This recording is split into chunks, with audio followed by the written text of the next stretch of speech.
ओम नमः शिवाय। कैसे हैं आप सब? आशा करती हूँ आप सब बहुत अच्छे होंगे और उत्सुकता भी होगी कि आज तो हमारा ध्यान का सेशन है और वो भी चक्रास ध्यान का। चक्रास ध्यान को करने के लिए, जानने के लिए, समझने के लिए बहुत मनुष्यों के भीतर उत्सुकता होती है, चाहत होती है कि हम इसे समझें। ये चक्र आखिर है क्या? लोगों से बातचीत करते सुना है चक्रों के बारे में, ऋषि मुनियों से भी सुना है। चेतना ऊपर उठती है, हमारे भीतर एक विद्युत ऊर्जा है, वो विद्युत ऊर्जा हमें अनंत शक्तियां देने में समर्थ है। परंतु क्या हम उन सिस्टम से, उस क्रिया से, उस विधि से अवगत हैं और सही तरीके से उसको जान पाए? देखिए, सुन तो हम बहुत बार लेते हैं, पढ़ भी बहुत बार लेते हैं और हम प्रयास भी करने लगते हैं, परंतु फिर भी हमसे कहीं ना कहीं चूक तो हो जाती है, गलती हो जाती है और फिर सिवाय पछताने के हमारे पास कुछ नहीं होता। अब देखिए, जहाँ बिजली बन रही है वहां से बिजली आती है, आपके एरिया में ही एक बड़े से ट्रांसफार्मर के अंदर वो सारी बिजली एकत्रित होती है, फिर वो लाइनों के थ्रू आपके घर में सप्लाई होती है, आपके घर में भी मेन बोर्ड तक, मेन सिस्टम से बिजली आ रही है, उसके बाद अंदर सब कमरों में बिजली जा रही है। जिस बटन को आप ऑन करते हैं वहाँ की बिजली या वहाँ का पंखा चलना आरंभ हो जाता है और आप ठंडी ठंडी हवा खाते हैं। तो हर पॉइंट का कनेक्शन अलग अलग वस्तुओं से है। फ्रिज का बटन फ्रिज के साथ तभी ऑन होता है, एसी के साथ एसी का। उसी प्रकार देखिए, हम सब लोगों के बीच में प्राण वायु, श्वासें जो आ रही और जा रही है, हम इसको यहाँ से समझें कि जो हम श्वासें ले रहे हैं, ये श्वासें जितनी हम ले रहे हैं क्या इतनी है? नहीं ना, क्योंकि देखो, हम मिट्टी के देह हैं, कुछ भी नहीं है, वही संसार, सारा संसार मिट्टी से बना हुआ है। परंतु इसके भीतर जैसे ही प्राणवायु आती है तो हम सांस लेते हैं, अपने आप को जीवित सा समझते हैं। हमें इसको ये समझना होगा। अब देखो, परमात्मा की जो ऊर्जा चारों तरफ सारे समग्र संसार में जो फैली हुई है, वो हर जीव जंतु, पशु पक्षी सबके भीतर प्रवेश कर रही है और मनुष्य के भीतर वो ऊर्जा प्रवेश करती है हमारे मस्तिष्क से, हमारे सहस्रार से। इसको हम सहस्रार बोलते हैं, सिर का ऊपरी हिस्सा। आपने ध्यान दिया होगा, जब घर में किसी बच्चे का जन्म होता है तो उस बच्चे का तालू, तलवा, यहाँ से हम हाथ लगाते हैं तो वो दो भागों में बटा हुआ होता है। बिल्कुल हल्का सा गुदगुदा सा हाथ लगाओ तो वो भीतर दबता भी है और माता बड़े प्रेम से, बहुत आराम से उस पर हाथ लगाती है, देसी घी डालती है और अच्छे से उसकी तेल डालकर आराम से थपथपाती है। जब वो बच्चा था तब उसके भीतर न आकांक्षाएं थी, न कामनाएं थी, न इच्छाएं थी। वो डायरेक्ट परमात्मा से जुड़ा हुआ था। तभी तो बच्चे को भगवान का रूप माना जाता है कि कहते हैं बच्चा भगवान का रूप है। हंसता है, मुस्कुराता है, किसी से उसको नफरत नहीं है, किसी से कोई शिकायत नहीं है। जो मुस्कुराता है, जो प्यार से बुलाता है, बच्चा हंस देता है। बच्चे को कोई छेड़ता है, बच्चा रोता है और दूसरे पल वो बच्चे को प्रेम से अपनी तरफ बुलाता है, बच्चा खींचा चला आता है। और बहुत संतों का कहना तो ये है, योगी मुनियों का कहना ये है कि जीव परमात्मा को पा ही तभी सकता है जब उसके भीतर बाल सुलभ हृदय प्रकट हो जाए, उसके मन में भी वही बच्चे जैसे भाव उत्पन्न हो जाए, उसका मन उस बच्चे की तरह निर्मल हो जाए। कहने का तात्पर्य ये है, ये नहीं कि हम हरकतें बच्चों जैसी करने लगे। उम्र बढ़ रही है, उम्र के साथ साथ सूझबूझ ज्ञान हमारे भीतर आता है, परंतु हमेशा हम वैसे बच्चों की तरह खिलौनों से तो नहीं खेलते ना। जैसे जैसे व्यक्ति बड़ा होता है, उसकी इच्छाएं, आकांक्षाएं परिवर्तित होती रहती है। बच्चा खिलौना मांगता है, बड़े हो जाते हैं, हमें रुपया पैसा चाहिए। तो उसी तरह भिन्न भिन्न अवस्थाओं में भिन्न भिन्न प्रकार की जरूरतों की पूर्ति हम करने हेतु जीवन में अग्रसर रहते हैं। परंतु समझने की बात यह है कि अगर हम दुकान पर भी बैठे हैं अपनी, तो वहां पर कोई ग्राहक भी तभी आता है जब उसकी इच्छा होती है, अन्यथा कोई आता नहीं। इसका मतलब घर में आने वाला धन, हमारे पास आने वाले सुख भी से आते हैं। परंतु ये सब होता कैसे है, कैसे आता और जाता है? परमात्मा तो अपना आशीर्वाद, अपनी ऊर्जा, अपनी ब्लेसिंग्स आपको तो देता ही, हर जीव को देता है, हर वस्तु को देता है। तो हम उसको समझने का प्रयास करें, ना उलझते हुए कि क्या और कैसे। बहुत सारी बातें हैं इस तथ्य में कहने के लिए, क्योंकि ध्यान का विषय ही ऐसा है कि यदि हम ध्यान को समझने जाएं, वैसे तो जानते तो सभी हैं ध्यान के बारे में, कहीं ना कहीं किसी से सुना, किसी से समझा, कभी करने का भी प्रयास किया, इधर उधर हमने हाथ पैर मारे, कई बार क्लासेस चल रही होती हैं, हम वहाँ चले जाते हैं, वर्कशॉप्स होती है वहाँ चले जाते हैं, परंतु वास्तविकता में ध्यान हमारी पकड़ में नहीं आता है। हम ये सोचते हैं कि आज हम मास्टर बन गए, कल हम ग्रैंड मास्टर बन गए और परसों तो हम PhD भी कर सकते हैं, परंतु वास्तविकता में ध्यान आपके उम्र भर का नियम से करने वाला एक अभ्यास है, जो करते करते एक दिन अपने आप घट जाता है। इसके लिए आपको बहुत जप तप करने की कोई जरूरत नहीं है। और कोई तो ऐसा है जो उसके प्रेम में डूबा हुआ है, हर समय ध्यान में ही आ सकता है, ध्यान में ही लगा हुआ है, वो कभी बाहर ही नहीं आता। तो अलग अलग परिभाषाएं, परंतु अब हमें तो तनाव बहुत है, हमें तो गुस्सा बहुत आता है, हमारे भीतर तो भिन्न भिन्न प्रकार की विकृतियां हैं और हमारा चित्त परिवर्तित होता रहता है समय अनुसार। तो हम उसको समझें कि हम इसको कैसे सहज तरीके से व्यवस्थित कर सकते हैं और अपने जीवन को सुंदर बना सकते हैं, सहज बना सकते हैं, सरल बना सकते हैं। तो आज हम चर्चा उसी पर करने जा रहे हैं कि यदि हम ध्यान करें और यदि हमारे भीतर के चक्र बैलेंस हो जाए तो हमारे जीवन में बहुत परिवर्तन आ सकता है, बहुत बड़ा परिवर्तन आ सकता है, यदि हम नियम से अभ्यास करते हुए और पूर्णता श्रद्धा पूर्वक। क्योंकि सबसे पहले हमें ये जानना होगा, देखिए हम बहुत से लोगों से बातें सुनते हैं, बहुत से लोगों से एक ही विषय पर भिन्न भिन्न प्रकार के विचार सुनते हैं, परंतु हम कभी भी कहीं नहीं पहुंच पाते। कई लोग तो ऐसे कहते हैं 12 साल हो गए, 20 साल हो गए किसी से नाम दीक्षा लिए हुए, परंतु अभी भी हम वहीं के वहीं हैं, हम कहीं पहुंचे नहीं, हमारा विकास नहीं हुआ। क्यों विकास नहीं हुआ? क्योंकि कहीं ना कहीं इसका मतलब हमारी उसके प्रति मान्यता कम थी, हमारे उसके प्रति श्रद्धा कम थी, उस क्रिया के प्रति जो हमें सिखाई गई शायद हमें इतना विश्वास नहीं था। यदि हम कुछ पाना चाहते हैं जीवन में तो सर्वप्रथम आरंभ तो श्रद्धा से होती है।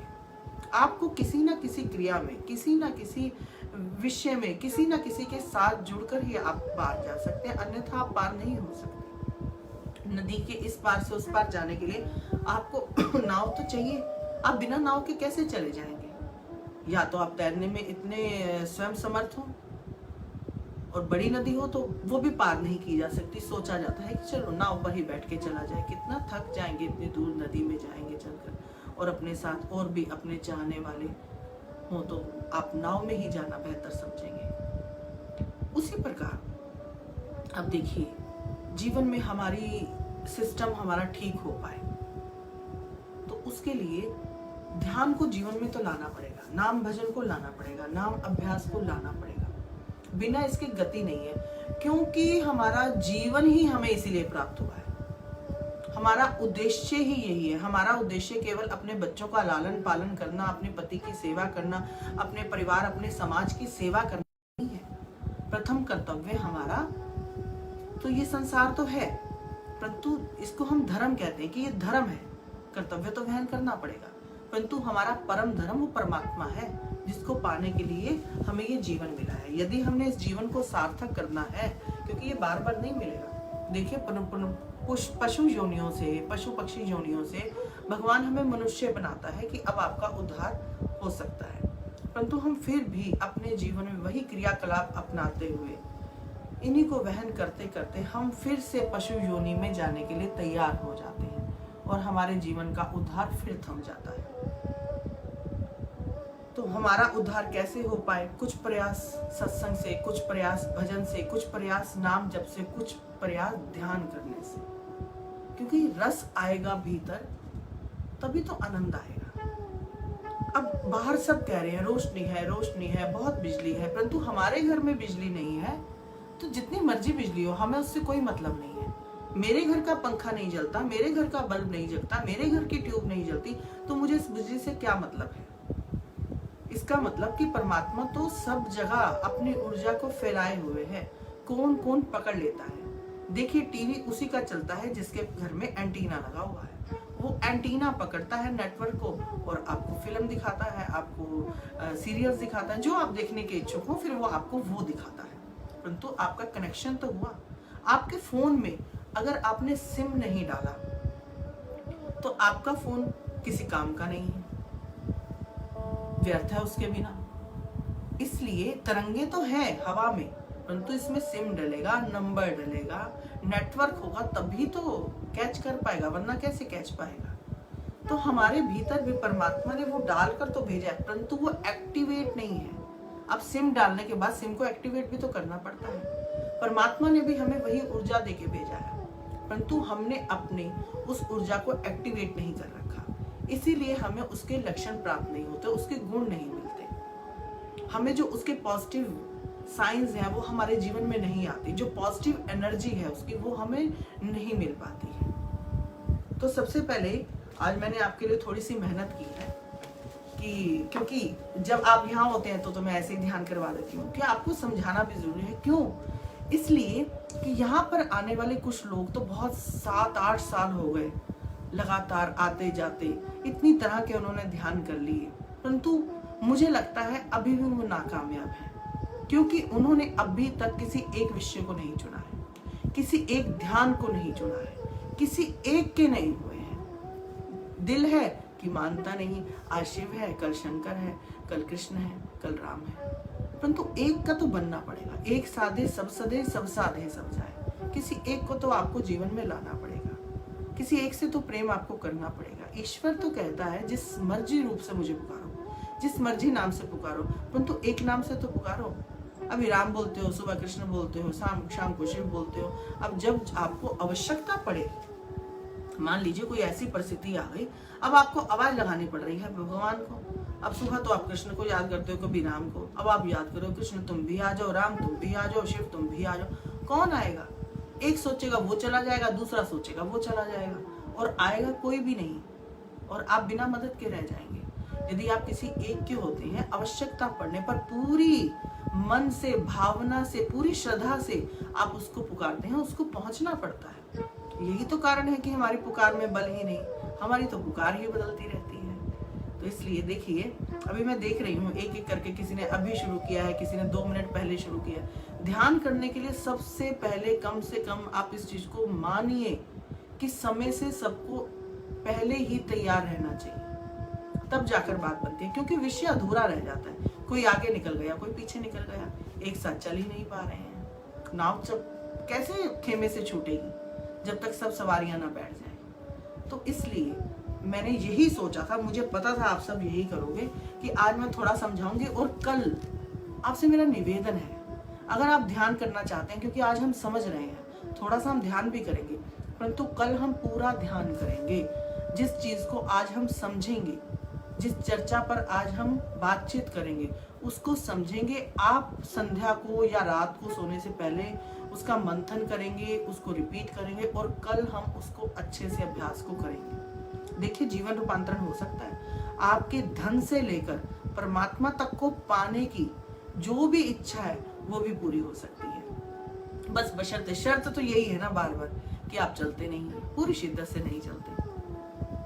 तो आइए बात को सबसे पहले हम ये सोचें कि हमारे शरीर में जो ऊर्जा है, जो शक्ति है, परमात्मा तो दे रहा है ऊर्जा आपको।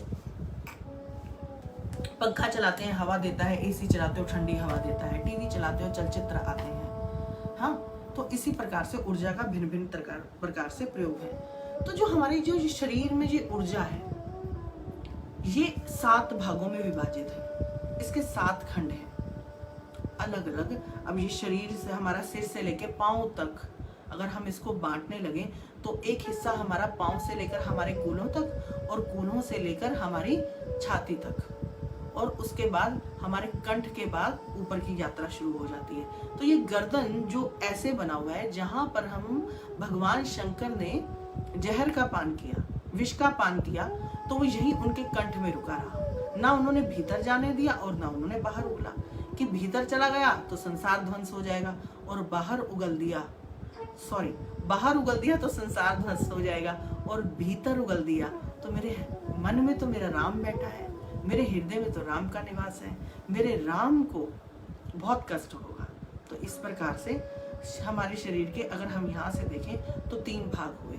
अब इन 3 भागों को व्यवस्थित करने के लिए इनमें भिन्न भिन्न स्थान पर एक पहिए की तरह, चक्र माने पहिया, तो चक्र के रूप में हमारी ऊर्जा बहती रहती है, प्रवाहित होती रहती है। अब जैसे घड़ी चलती है, मान लीजिए क्लॉकवाइज 1 2 3 4 5 6, तो धीरे धीरे 12 तक घूमते हुए सुई जाती है।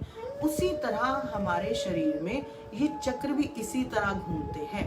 अगर चक्र हमारा उल्टा घूम रहा है तो इसका मतलब वो अनबैलेंस है, वो अव्यवस्थित है, उसके दुष्परिणामों को हमें भोगना पड़ रहा है। और अगर हमारा चक्र व्यवस्थित है, वो सीधी तरह से घूम रहा है, अपनी पूरी क्षमता के साथ, धीमी क्षमता के साथ, मध्यम ऊर्जा के साथ घूम रहा है, तो उसी प्रकार से उसका प्रभाव होता है। तो सबसे पहले हम ये जानें कि हमारे शरीर में जो शक्ति है ये कुछ विशिष्ट केंद्रों पर विद्यमान है, जिनको हमने चक्र माना। चक्र का है ये भी हम अभी बात करेंगे। तो अब हम ये बताते हैं कि जो ये हमारा शरीर है, ये जो भौतिक शरीर, स्थूल शरीर जो हमें दिख रहा है, ये चक्रों के कारण ही व्यवस्थित है। इनकी व्यवस्था चक्रों के ही हाथ में है। परंतु अब डॉक्टर काटे फाटे ऑपरेशन करे, चीरो फाड़ो, मगर चक्र दिखते नहीं है।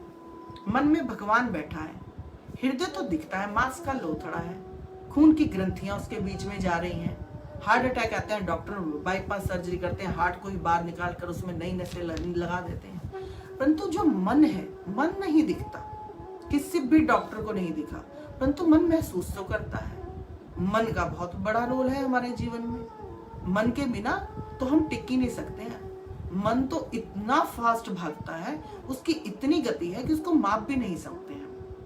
और मन हमारा कल्पनाओं में, चलचित्र बनाने में भी बहुत एक्सपर्ट है। भले हमारे हाथों में वो क्षमता ना हो, भले हमारे बुद्धि में वो ज्ञान ना हो, परंतु मन हमारा जब दौड़ लगाता है तो ना जाने क्या क्या करके आ जाता है, कौन कौन से चित्र बना देता है। तो बात करते हैं, वहीं पर वापस आते हैं। अब हमारे शरीर में जो चक्र है, उनके 7 चक्र हैं, ये तो हमने जाना। 7 चक्र विभिन्न स्थानों पर है।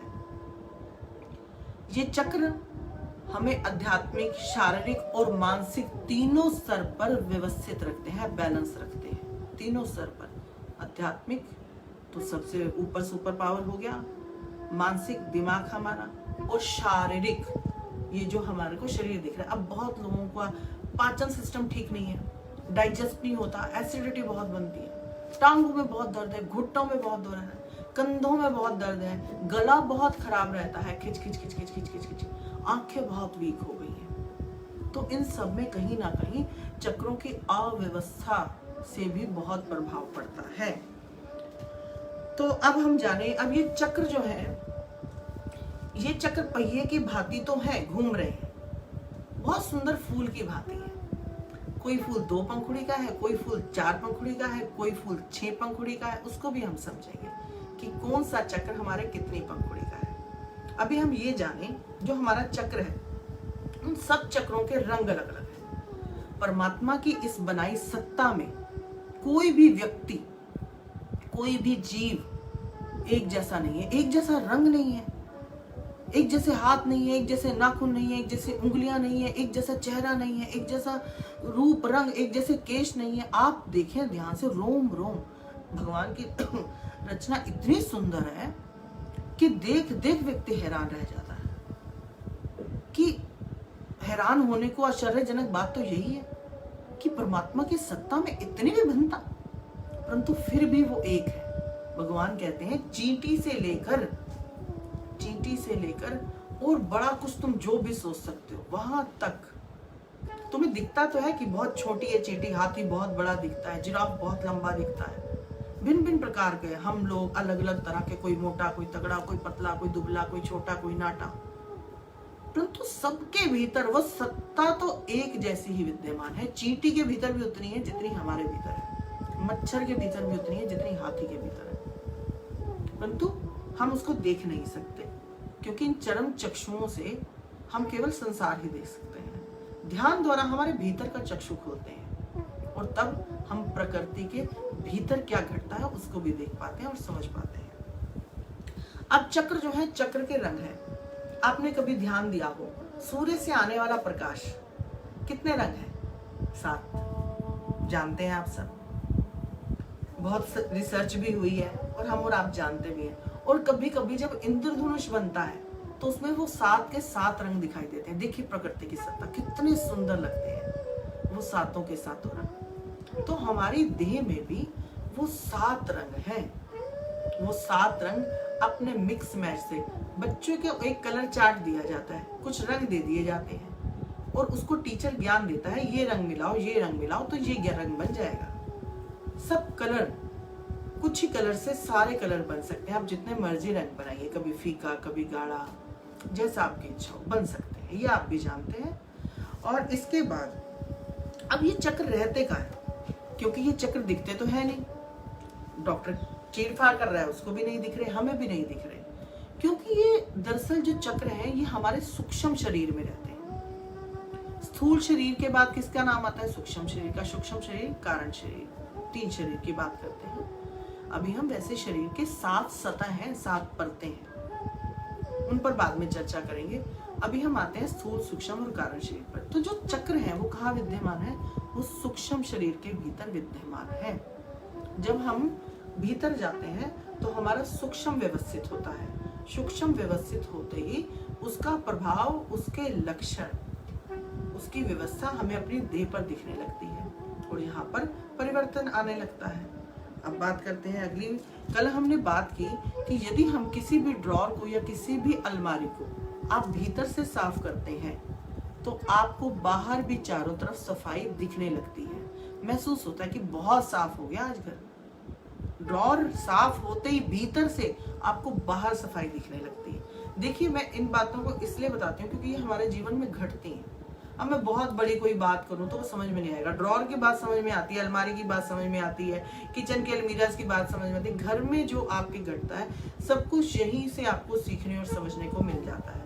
क्योंकि जब ज्ञान प्रकट होता है तो एक माचिस की तीली भी जलती है तो समझ में आता है कि हर वस्तु के भीतर अग्नि तो छिपी हुई है, परंतु चिंगारी बाहर से आती है। आग तो सबके अंदर है। तो उसी प्रकार हमारे भीतर भी जो शक्तियां हैं हमें पता है, परंतु हम अनभिज्ञ हैं। हनुमान जी की तरह हनुमान जी को कहा कि जिस दिन राम जी आएंगे, जिस दिन तुम्हें कोई याद कराएगा, चेताएगा कि तुम्हारे भीतर शक्तियां हैं और तुम मेहनत करोगे, स्वयं के प्रयास से तुम्हारी वो शक्तियां जागृत हो सकती हैं। तो इसी प्रकार हम चर्चा तो कर रहे हैं, बात तो कर रहे हैं। शक्तियां आप सबके भीतर निहित हैं, परंतु वो निकलेंगी तब जब स्वयं आप प्रयास करेंगे।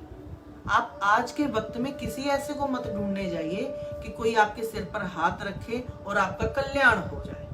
ये आप गलत करने जा रहे हैं। आप लालसा खुद लोगों को देते हैं और फिर आप कहते हैं कि लोग लालची हो गए। आपको खुद चलना पड़ेगा, आप उस रास्ते पर खुद चलिए। सब कुछ मिलता है, जो चाहे खरीद कर ले आओ। बाजार में ऐसा ही होता है ना। तो सब वस्तु उपलब्ध है। जो समर्थ है वो ले आता है, जो असमर्थ है वो हाथ फैलाता है। आप असमर्थ मत बनिए, आप समर्थ बनिए। आप अपने जीवन की हर समस्या का निदान स्वयं कर सकते हैं। मार्ग वही है, भजन, अभ्यास, ध्यान। परमात्मा खुद आपका हर काम करता है, परंतु आपके भीतर बल होना चाहिए। परमात्मा तो अपने भक्तों के पीछे पीछे डोलता है, आप में भक्त होने का बल होना चाहिए पहले सर्वप्रथम। तो अब हम बात करते हैं, चक्र 7 हैं, 7 रंग हैं, रहते कहाँ हैं? सूक्ष्म शरीर में। स्थूल देह में कहाँ पर रहते हैं? हमारी मेरुदंड में, रीढ़ की हड्डी के भीतर, मज्जा में, उसके भीतर छुपे हुए। कहाँ से दिखेंगे? दिख ही नहीं सकते, परंतु दिख सकते हैं यदि अभ्यास बहुत अच्छा किया तो फिर दिख सकते हैं। अभी समझिए अच्छे से। अब हमारे सहस्रार, देखिए परमात्मा जो हमें शक्ति देता है, मैंने बताया बच्चे के सिर के भीतर यहाँ तालू में पोपलापन होता है बहुत नरम होता है, और तब तक बच्चे के भीतर कोई डर नहीं होता, कोई भय नहीं होता, कोई द्वंद्व नहीं होता। निष्काम भाव से बच्चा केवल परमात्मा स्वरूप होता है। धीरे धीरे एक समय ऐसा आता है जब ये तालू मिल जाता है, आपस में दोनों तरफ से मिल जाता है। आप आज देखो, हाथ लगाओ, कितना हार्ड है हमारा सिर, पत्थर की तरह बिल्कुल। कपाल क्रिया के टाइम इसको फोड़ना पड़ता है, इतनी ताकत लगानी पड़ती है, तब जाके फूटता है। तो ये इसका मतलब जो परमात्मा की शक्ति है वो हमारे सहस्रार से हमारे भीतर जाती है। अब सहस्रार से आकर भैया कहीं स्टोरेज तो चाहिए, कहीं तो स्टोर करना होगा, तो परमात्मा उसको स्टोर करता है हमारे ये 2 कानों के पीछे जो हिस्सा है मेडुला। अब देखिए हम इस पर है, सामने होते तो मैं आपको ड्राइंग में समझाती, कुछ ऐसा है भी नहीं जिससे मैं आपको समझा पाऊँ। तो ये हमारी गर्दन के ऊपर का जो भाग है, मैं आपको ये हाथ लगा के बता रही हूँ, ये मेरा कान है, ये मेरे कान के पीछे यहाँ पर ये कान का पिछला हिस्सा, रीढ़ की हड्डी का ऊपरा हिस्सा, गर्दन से जुड़ा हुआ सिर का निचला हिस्सा मेडुला, यहाँ पर जाकर सारी ऊर्जा एकत्रित हो जाती है, सहस्त्रार से उतरती है और वहां पर जाकर इकट्ठी हो जाती है। अब जब व्यक्ति को ऊर्जा की आवश्यकता होती है, ये ऊर्जा वहां से निकलती है और प्रयोग में आती है। हो सकता है आप अच्छा प्रयोग कर रहे हैं तो व्यवस्थित होती है, आप उसका बुरा प्रयोग कर रहे हैं तो अव्यवस्थित होती है। ऊर्जा तो आ रही है, आपकी हर आवाज पर आएगी। भैया धन आपका है, आप अच्छा भी खर्च, अच्छी जगह भी खर्च सकते हैं और आप व्यर्थ भी कर सकते हैं। धन की तो 3 ही गतियां हैं, हर कोई जानता है। चलिए मैं आपको धन की 3 गतियां भी बता देती हूँ। धन की 3 गतियां हैं, सर्वप्रथम तो भोग, दान और तीसरा नाश। सबसे अच्छी गति क्या है? भगवान ने वैसे तो आपको भोगने के लिए दिया है, आप भोग कीजिए, परंतु सारा भोग मत कीजिए, कुछ संचित भी कीजिए, कुछ अच्छा पुण्य भी अर्जित कीजिए। तो दान, अगर आपने ये दोनों काम नहीं किए तो अब क्या होगा? धन का उसका नाश होगा। तो ये तो धन की 3 गतियां, बीच में यूं ही आ गया। तो वापस चलते हैं कि धन आपका है, आप चाहे जैसे खर्चें, ये आपके विवेक पर निर्भर करता है, आपने कैसे खर्चना है। ऊर्जा आपको परमात्मा दे रहा है, हर किसी को दे रहा है, हर जीव को दे रहा है। जो जीवित है उसके पास वो ऊर्जा है, ये मानिए, ये सच्चाई है। किसी के पास ज्यादा और किसी के पास कम नहीं है, सबको भगवान इक्वल दे रहा है। आप अपनी बुद्धि से, पिता ने एक ही बराबर अपने 4 पुत्रों को धन दिया, पर कौन सा पुत्र उस धन का कैसे उपयोग करता है, कोई उसका कैसे नाश करता है, कोई उसका कैसे भोग करता है, और कोई उस धन को कैसे बढ़ाता है, कैसे वृद्धि करता है, ये निर्भर आपके विवेक पर है। इसलिए धन आपका है, ऊर्जा आपकी है, आप कैसे प्रयोग करें आप समझिए। बड़ा समझने का बहुत गूढ़ विषय है। अगर समझ में आ जाए ना सच में, और अपने जीवन का उत्थान करने की इच्छा हो, तो परिवर्तन अवश्यम भावी संभव है। ऐसा हो ही नहीं सकता कि परिवर्तन ना हो पाए, परंतु समझ में नहीं आता, हमें पता नहीं है कि क्या है। अब हम समझते हैं कि जो हमारे 7 चक्र हैं, सहस्रार, सहस्रार से ऊर्जा आई मेडुला में ऊर्जा एकत्रित है। अब वो धीरे धीरे हमारे कंठ में, गर्दन के बीचों बीच चक्र है विशुद्धि, विशुद्धि चक्र, जहां हमारे भोले बाबा ने कंठ में अपने विष को संभाल कर रखा हुआ है कि किसी को नहीं देना, किसी का अहित ना हो जाए, इसीलिए तो उनको नीलकंठ कहा जाता है। अब उससे नीचे आते हैं हृदय के बीचों बीच। हृदय तो आपका लेफ्ट साइड पे है डॉक्टरी भाषा में, परंतु आप अपने हृदय के बीचों बीच आइए, सेंटर में। यहाँ आपका हृदय चक्र है अनाहत चक्र, प्रेम का है, आनंद का है, सुख और दुख का है, भावनाओं का है। उसके बाद आते हैं मणिपुर चक्र, आपकी नाभि के बीचों बीच सेंटर में, बिल्कुल सेंटर पॉइंट। नाभि मूल केंद्र है जीवन का।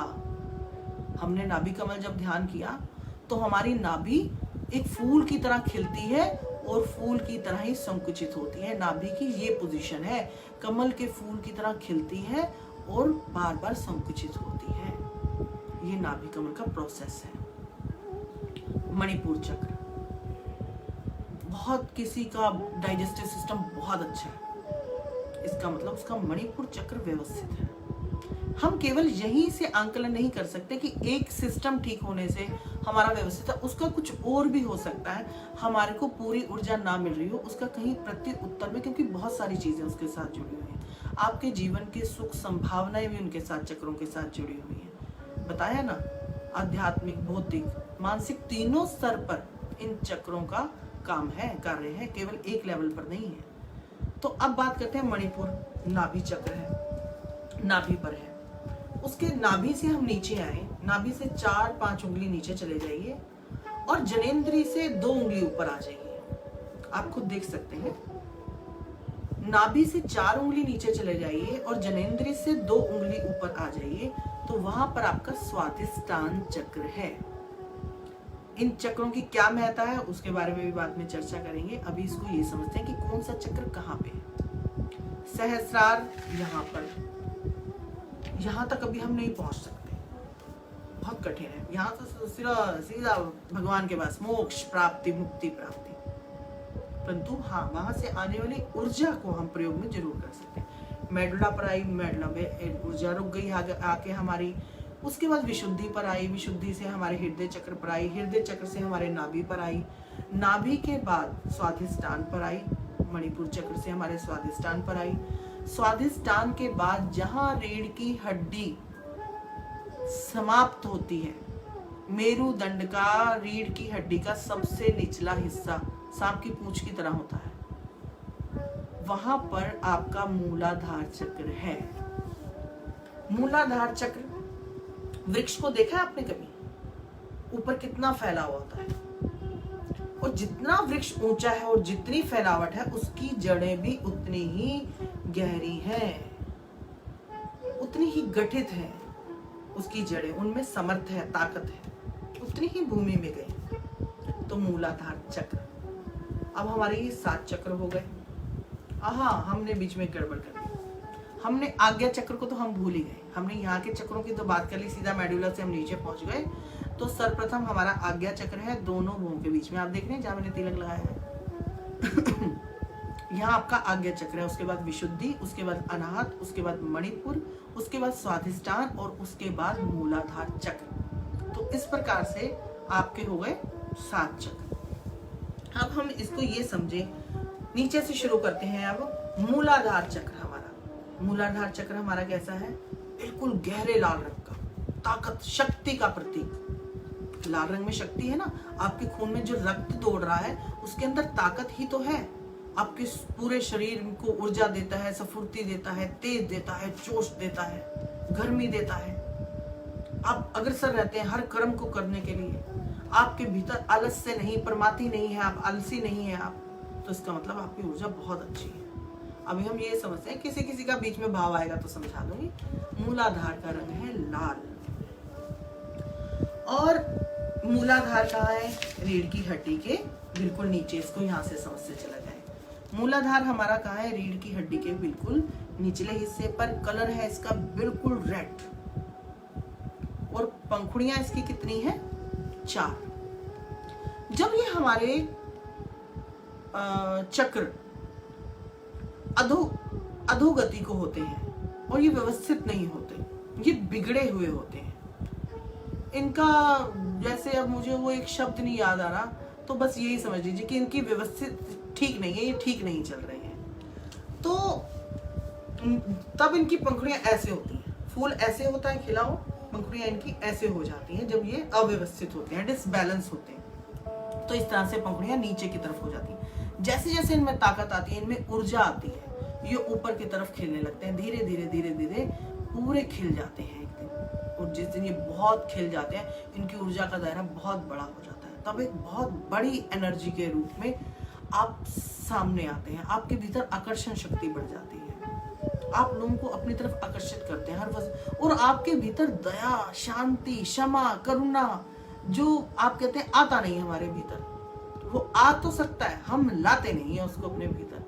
हम ध्यान उस तरह से करते नहीं है। हम बस खाना पूर्ति के लिए 20 मिनट कर लीजिए, बस बहुत है। उसको भी समझाएंगे कि किसी की तो बहुत इच्छा होती है कि बहुत गहरा ध्यान, ऊंची ऊंचाइयों को छूना है, ऊंचे आयामों को छूना है, ऊंचे मंडलों को पार करना है, कुछ तो देखना है। वो परमात्मा की कृति, परमात्मा की रचना, परमात्मा को जानने का जिसके भीतर एक जिज्ञासा होती है, एक जनून होता है ना, वो ये काम कर पाता है। तो अब बात करते हैं मूलाधार। ये महेश जी ने क्या पूछा है? ये चक्र हमारे आगे की तरफ है या रीढ़ की हड्डी की तरफ है? चक्र हमारे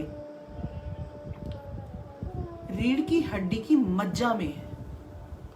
आपके अनुभव में वो जल्दी से आएंगे नहीं, परंतु जैसे जैसे आपको बताया जाए, आप वैसे वैसे समझे कि ये उसी स्थान पर है। क्योंकि इसके लिए प्रॉपरली आपको ड्राइंग बना के समझाना पड़ेगा, तब आप समझ सकते हैं।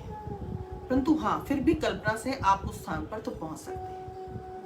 समझाएंगे इसको भी, आगे प्रोसेस करेंगे उसमें समझाएंगे। तो मूलाधार की पंखुड़ियां हैं 4, कलर है इसका रेड, एकदम डार्क रेड, जैसे खून का रंग होता है। आगे चलते हैं, उसके बाद है स्वाधिष्ठान चक्र। स्वाधिष्ठान चक्र हमारा नारंगी रंग का, नारंगी देखिए आपने, बिल्कुल एकदम ऑरेंज से कलर की, ब्राइट ऑरेंज, इसमें रेड और येलो कलर को मिक्स करके जो नारंगी रंग बनता है, ऑरेंज सा कलर, ब्राइट ऑरेंज, वो कलर हो गया नारंगी रंग। और स्वाधिष्ठान चक्र का कलर क्या है हमारा, कलर तो हमने नारंगी बताया। इसकी पंखुड़ियां हैं 6 तरह की पंखुड़ियां हैं इसकी। मूलाधार की हमारी 4 थी, ये थोड़ा सा उससे बड़ा है। आगे चलते हैं, मणिपुर। मणिपुर चक्र हमारा नाभि पर है, बिल्कुल जीवन मूल केंद्र, गहरा पीला रंग, ऊर्जा का प्रतीक। तभी तो आपका भोजन पचता है, अंदर अग्नि जल रही है, आग जल रही है, इतना पीला, एकदम अग्नि की तरह। उसके बाद अनाहत चक्र। अनाहत चक्र का है हमारा बिल्कुल मध्य में, हृदय कमल भी हम इसको बोल सकते हैं, अनाहत चक्र। इसका रंग कौन सा है, हरा, ग्रीन, एकदम शांति का रंग, ठंडक मिल जाती है देखकर। तो उस तरह से अब अनाहत चक्र की पंखुड़ियां कितनी है, 12, 4, 6, 10 और 12। हमारे अनाहत चक्र की पंखुड़ियां हैं 12। अब उसके बाद आते हैं हम विशुद्धि चक्र पर, जो हमारे कंठ में है। इसका रंग क्या है, भगवान शंकर के कंठ का रंग क्या है, नीलकंठ। उनको नीलकंठ क्यों कहा जाता है, क्योंकि वो जो हलाहल पान किया उन्होंने, उसका रंग कहीं ना कहीं गहरा नीला था। इससे जोड़ता नहीं है, मैं समझा रही हूँ, वैसे इसकी अलग कहानी है। तो अब विशुद्धि चक्र का आपका रंग है नीला, गहरा नीला। उसके बाद आते हैं आप आज्ञा चक्र पर, विशुद्धि के बाद आज्ञा चक्र। पंखुड़ियां कितनी है, केवल 2। जैसे आपकी आंखें दिख रही है आपको, बिल्कुल ऐसी 2 आंखें, उसी तरह से ये मस्तिष्क पे 2 तरफ 2 पंखुड़ियां हैं और भीतर जोत से जगती प्रतीत होती है। आज्ञा चक्र, इसका रंग है इंडिगो, इंडिगो कलर है। और उसके बाद चलते हैं सहस्त्रार, क्राउन चक्र, एकदम पर्पल बैंगनी कलर का, बड़ा सौम्य सा, एकदम जो अध्यात्म के पथ पर बहुत आगे बढ़ चुका हो, ऊंचे आयामों को स्पर्श करने लगा हो, विभिन्न मंडलों की जो सैर करने लगा हो, परमात्मा से डायरेक्ट उसकी मतलब कि बातचीत तो कहती हूँ कर सकता हो, इतनी पावर उसमें। ये सीधा मुक्ति का है द्वार। इसके बाद जीव वापस नहीं आना चाहता, जीव उसी का हो जाना चाहता है कि अब तुम्हें देख लिया, अब बूंद सागर ही होना चाहती है, अब बूंद सिंधु हो गई है, अब वो वापस बूंद नहीं बनना चाहती है। तो जो कोई भी जीवन मुक्त महापुरुष, कोई योगी जन अब मोक्ष चाहता है, मुक्ति चाहता है, और धीरे धीरे उसने अध्यात्म के क्षेत्र में इतनी ऊंची प्रगति कर ली है, तो परमात्मा में लीन होना चाहता है और उस द्वार को खटखटाता है, और उसके बाद विष्णुपुरी में प्रवेश करता है। इसके बाद तो विष्णुपुरी है, देखिए देखने में हमारा शरीर है, परंतु कहाँ तक है जो हमें दिख नहीं रहा। भैया इसके बाद विष्णुपुरी कहाँ है, दिख तो रही नहीं। अरे हमारा सूक्ष्म और कारण शरीर वो यात्रा करता है, हम नहीं यात्रा करते। ध्यान के एक बार बताऊं, एक समय था ऐसा जब ध्यान करते करते मुझे भी नहीं पता था कब देह में से निकल जाती थी। एक बार तो हैरान हो गई देखकर कि रात को सोए सोए निकल गई और ऊपर से उल्टा होकर देख रही हूँ कि भैया सब लेटे हुए। मतलब हैरान हो गई मैं कि मैं झूले की तरह हवा में झूलूं, कोई भूत प्रेत तो नहीं बन गई, परंतु नहीं, वो एक स्तर था, एक सीढ़ी थी। और फिर चलो जी, 1 दिन हुआ, 2 दिन हुआ, उसके बाद एक बार तो और हैरानी की बात थी कि देह में से रोज निकलती थी, ध्यान में पता ही नहीं चलता था। जब देह में लौटती थी तो इतनी ठंड लगती थी, इतनी ठंड लगती थी, हालत खराब हो जाती थी कि जैसे कैलाश में ही पहुंच गए और बर्फ के भीतर, और एक भी वस्त्र नहीं गर्म ओढ़ रखा, इतनी ठंड, हालत थर थर थर थर कांपती थी। वापस जब देह आती थी और वापस जब समाती थी, उसके बाद ठंड से हालत खराब हो जाती थी। अब 1 रजाई, 2 रजाई, 3 रजाई, अब ये कांपती थी, हालत खराब हो जाती थी। और थोड़ी देर के बाद उसमें फिर व्यवस्था करें कि भैया बैलेंसिंग करनी है, वापस आओ, ऊर्जा को गर्म करो, अपने आप को बॉडी में, सब अपनी बॉडी में सिस्टम है हमारी। उस टाइम हालांकि मुझे इतना नहीं आता था क्योंकि मैं नाम जप अभ्यास में ही बहुत रहती थी, और वो करते करते करते करते प्रयास नहीं करना पड़ता, सारे बंद लग जाते हैं, परंतु प्रयास भी तो ऐसा हो और दिखा हो अपनी आंखों से भैया ये घटता है, ये चीजें होती हैं, रास्ते में सिद्धियों के खजाने अनंत हैं, परंतु अटकना नहीं है। क्यों? क्योंकि लक्ष्य क्या है? परमात्मा की प्राप्ति, बीच में भटकना थोड़ी है। ये क्या परमात्मा ने दे दी सिद्धियां, जा बेटा दुनिया का काम करके दुनिया से क्या मिलना है? एक सूट दे दोगे, एक चॉकलेट का डब्बा दे दोगे, एक मिठाई का डब्बा, और कोई हुआ तो कोई कहेगा लो दीदी सोने की अंगूठी ले लो। क्या करना है इसको? वो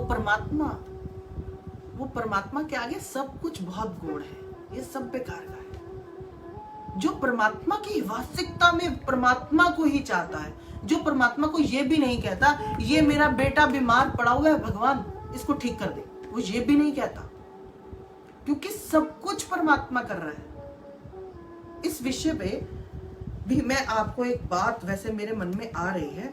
एक बार एक फकीर हुए और वो फकीर अच्छे फकीर थे, पहुंचे हुए। अब उन्होंने कहा और आगे की मुझे यात्रा करनी है, अब मैं कैसे पहुंचूं? तो ना अपने गुरु के पास गए, गुरु अब मुझे क्या करना है? अभी तो मैं तृप्ति नहीं हुआ, अभी तो प्यासा हूं। उसके गुरु ने कहा अब तू फलानी जगह जा और वहां एक फकीर बैठा एक पेड़ के नीचे, उनसे मिल ले। वो पहुंचा, फकीर पेड़ के पास बैठा हुआ है और पेड़ देखो सूखा हुआ। वो सोचता है इतना काबिल अगर कोई मुर्शिद है तो ये पेड़ सूखा हुआ क्यों है? अगर ये इतना काबिल है, ये इतना समर्थ है, तो पेड़ सूखा हुआ क्यों है? पेड़ को तो सूखा हुआ नहीं होना चाहिए।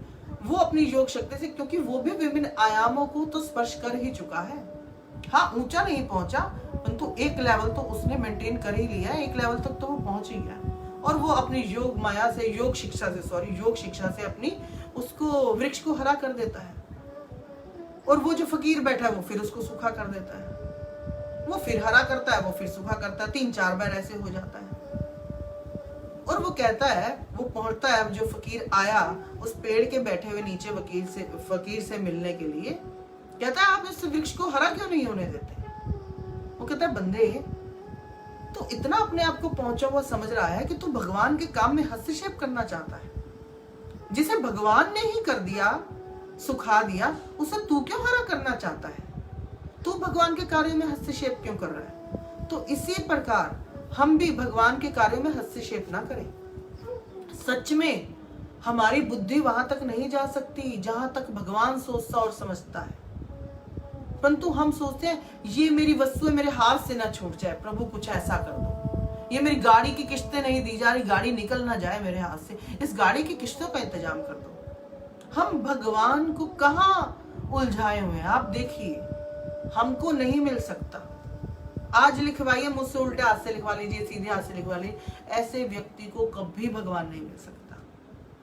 जिसकी माँ मृत पड़ी हो और वो सोचे कि भगवान कुछ ऐसा कर दो कि मेरी माँ जीवित हो जाए, ये कुछ श्वासें लेने लग पड़े, ये भक्ति नहीं है।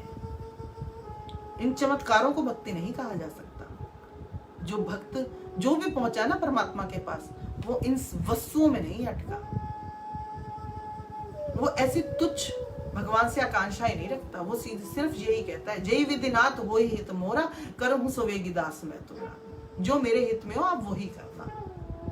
मरता कभी कोई नहीं है अपनी मर्जी से, जब वो मारता है तब कोई मरता है। तो आइए अब हम आगे समझते हैं। अब ये जो हमारी ऊर्जा है मेड्यूला में, मुझे लग रहा है टाइम तो मुझे नहीं पता चल रहा, कितना टाइम हो गया, 1 मिनट रुको। चलिए अभी टाइम है, थोड़ा सा समझते हैं इसको। अब जो ये हमारी मेड्यूला में जो ऊर्जा आती है, ये हमारी भिन्न भिन्न चक्रों में, भिन्न भिन्न समय पर, भिन्न भिन्न अवस्थाओं में, भिन्न भिन्न परिस्थितियों में और भिन्न भिन्न आकांक्षाओं और इच्छाओं में ये ऊपर से नीचे आती है।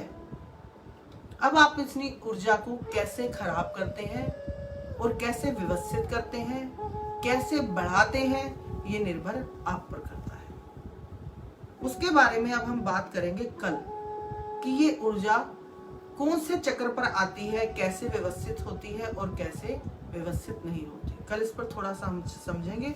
ध्यान का विषय अगर कल भी हम इसको समझे तो बहुत अच्छा है, ध्यान फिर भी करेंगे। और अगर कल भी हमने इसको अच्छी तरह से समझ लिया, अगर जरूरत पड़ी तो हम परसों इसको ध्यान में भी ला सकते हैं। तो आज के हम ध्यान को यही समझते हैं कि अभी हमने 7 चक्रों को समझा, 7 चक्रों के रंगों को समझा, 7 रंगों की पंखुड़ियों को समझा, हमारे देह में कहाँ स्थित है हमने इसको समझा। तो 10-15 मिनट का ध्यान कि हम अपने चक्रों को अपने अपने स्थान पर लेकर जाएं। तो नेत्र बंद कीजिए। सबसे पहले ना आपकी रीढ़ की हड्डी बिल्कुल सीधी होनी चाहिए। देखिए, जैसा कर्व आपकी रीढ़ की हड्डी में है वैसा ही कर्व आपका बैठे हुए आना चाहिए। अगर आप चक्रों की बात करना चाहते हैं, आप ध्यान की बात करना चाहते हैं, आप व्यवस्था की बात करना चाहते हैं और आप चाहते हैं कि उनके आपको प्रभाव भी मिले, उनका इफेक्ट्स भी हो आप पे, तो आपको उसको वैसे ही तरीके से करना पड़ेगा। ध्यान की जो फॉर्म है वो यही है कि आप बिल्कुल सीधे बैठे, पीठ में ऐसे कर्व है वो कर्व आना ही चाहिए।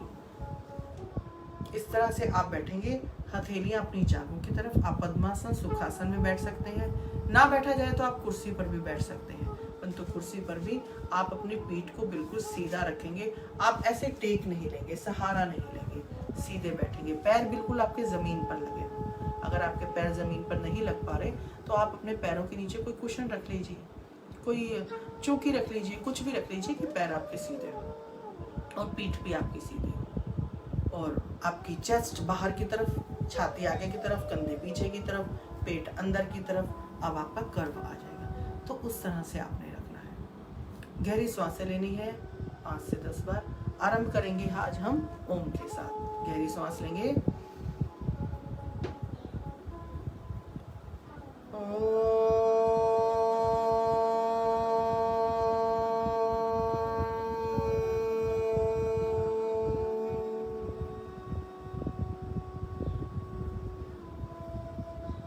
फिर से एक बार ओम का उच्चारण लिंक करेंगे। श्वास भीतर लें।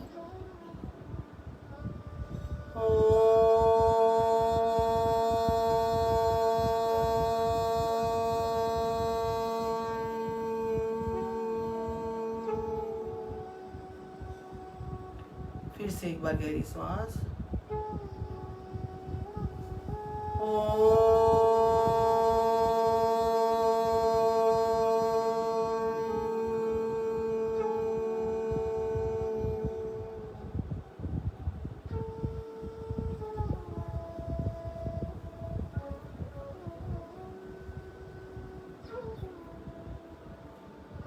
सर्वप्रथम अपनी चेतना को उठाकर अपनी रीढ़ की हड्डी के निचले हिस्से पर लेकर जाएं, जहां आपकी रीढ़ की हड्डी समाप्त होती है।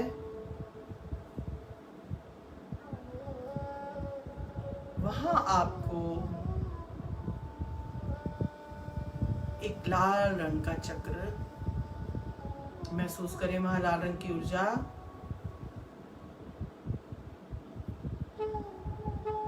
गोल गोल घड़ी की तरह घूमता हुआ, पहिए की तरह घूमता हुआ, उस एनर्जी को हम महसूस करें।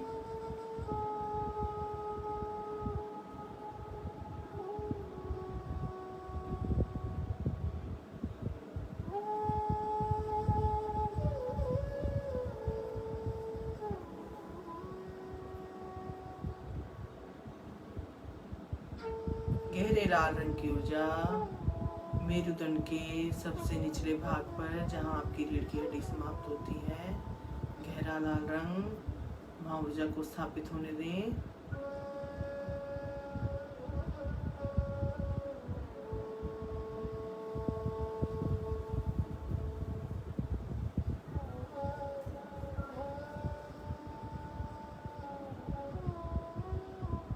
उसके बाद थोड़ा ऊपर आए, जनेन्द्र इंद्रिय से 2 उंगली ऊपर, नाभि से 4 उंगली नीचे,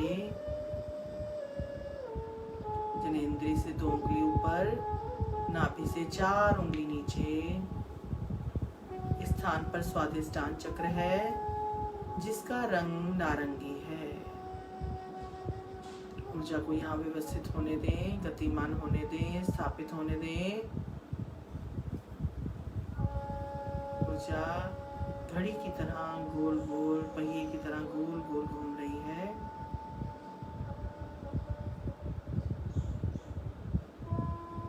श्वासों को अपने शुद्ध सात्विक स्वरूप में जैसे सांसें आ रही हैं आने दें और जाने दें।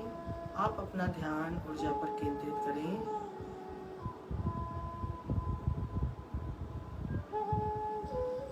स्वादिष्टान, नारंगी रंग का प्रकाश, नारंगी रंग की ऊर्जा।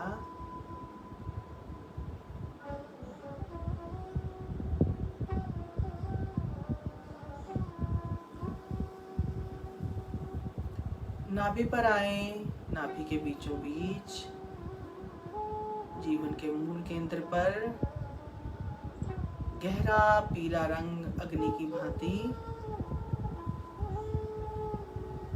गोल गोल चक्के की तरह घूमता हुआ ऊर्जा को नाभि केंद्र पर प्रवाहित होने दें।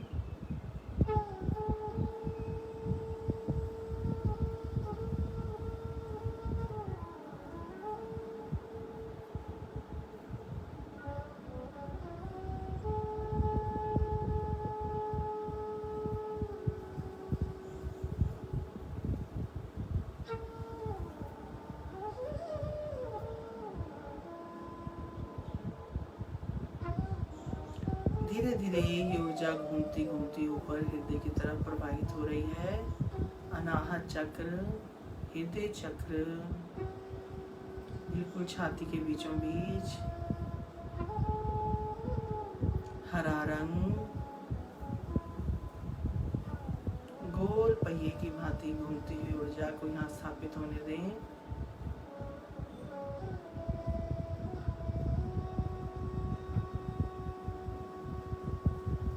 हरे रंग का प्रकाश, हरे रंग की ऊर्जा।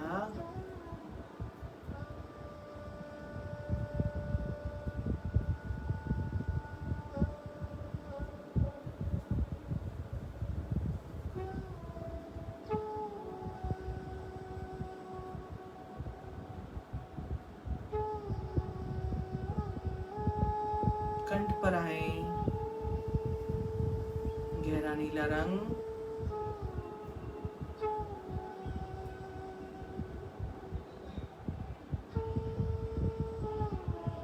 नीले रंग का प्रकाश आपके कंठ में चारों तरफ फैल रहा है।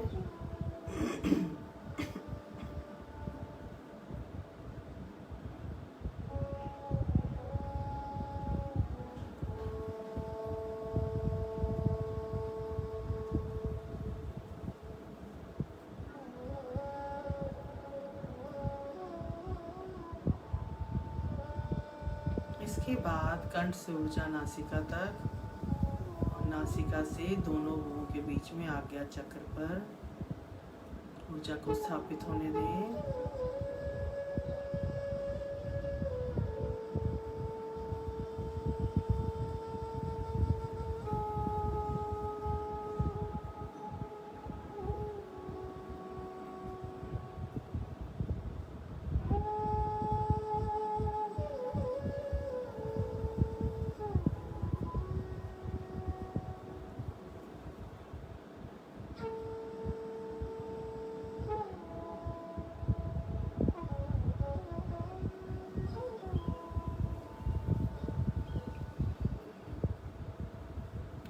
ऊपर सिर के बीचों बीच पहुंचे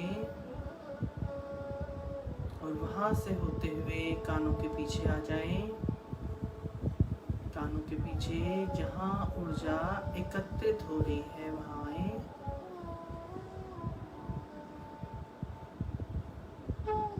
वहां से धीरे धीरे कंठ पर आए। विशुद्धि चक्र, नीला कलर, नीला रंग, नीली ऊर्जा, नीला प्रकाश। हृदय पर आए, हरे रंग का प्रकाश। नाभि पर आए, पीले रंग का प्रकाश। स्वादिष्टान पर आए, नारंगी रंग का प्रकाश। मूलाधार पर आए, लाल रंग का प्रकाश।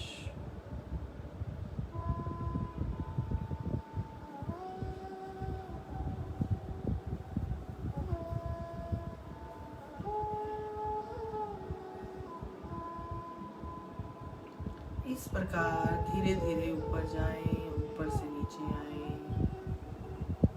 सहस्रार पर हमको नहीं रुकना, आज्ञा चक्र पर भी हमको ज्यादा देर नहीं रुकना।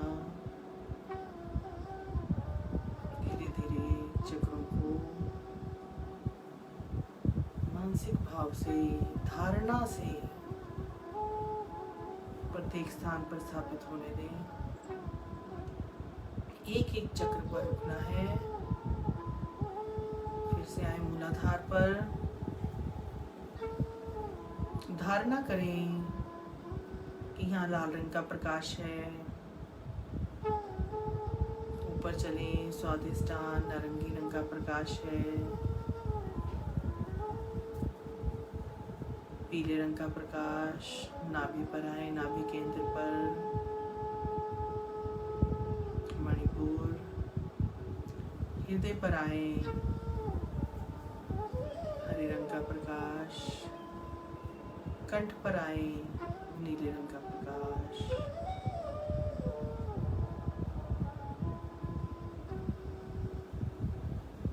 कंठ से वापस ऊर्जा को हृदय पर लाएं, हृदय चक्र पर, और ऊर्जा को स्थापित होने के लिए कहें। धारणा करें, ऊर्जा हृदय के भीतर प्रकट होकर हृदय के भावों को परिवर्तित कर रही है।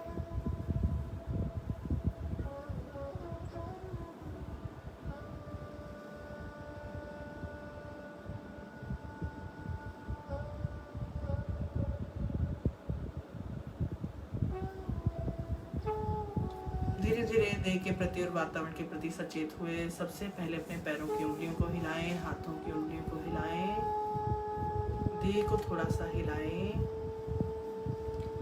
दोनों हाथों से मन ही मन ईश्वर का धन्यवाद करते हुए, उसकी कृपा के प्रति, उसकी बख्शीश के लिए परमात्मा का धन्यवाद करते हुए दोनों हाथों को घर्षण दें। अपने नेत्रों पर रखें, कप के आकार में अपने नेत्रों पर रखें। धीरे से नेत्र हाथों में खोल दें और धीरे से अपने सिर के ऊपर रखें जहाँ आपका सहस्रार है, और धीरे से अपने नेत्रों को खोल दें। ओम नमः शिवाय।